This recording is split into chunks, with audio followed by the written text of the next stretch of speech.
In this episode of Bible Study Greek, I'm actually not going to criticize any of the translations, but I came across something that feels different, and I'm not actually quite sure what to do with this. It has to do with concordance. You know what that is? Concordance is when you try to translate the same Greek word with the same English word. You know, as long as the meaning fits the context, it is proper English. It's a very good thing to do in translation because you can watch the flow of a word through a passage. But in Matthew 20, I've got this passage where the translations do follow concordance, and I'm sitting here scratching my head and go, why? Matthew 20, verse 26, we just come out of the passage about James and John winning places of honor, and Jesus says, "It will not be this way among you all, but whoever wishes among you to be great will be your diakonos," will be your servant. You notice the translations all go with servant.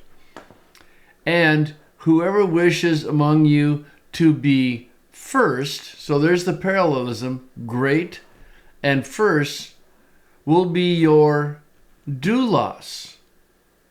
Well, you'll notice that all the translations except for mine do keep concordance, and they are translating diakonos as servant and doulos as slave.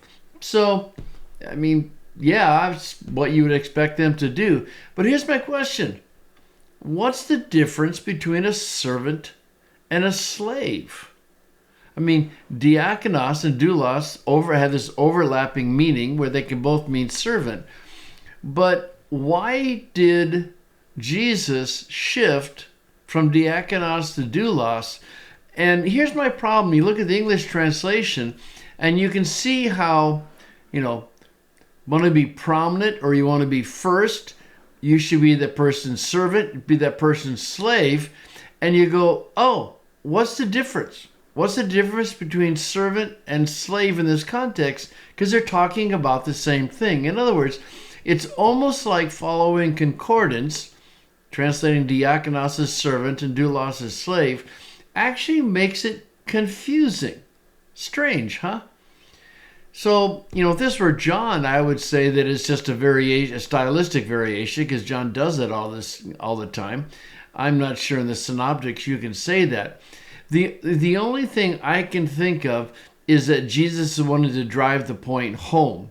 And so he says, this over in CSB, "Whoever wants to become great among you must be the servant." Now, I really mean that, because if you want to be first, you must be the slave.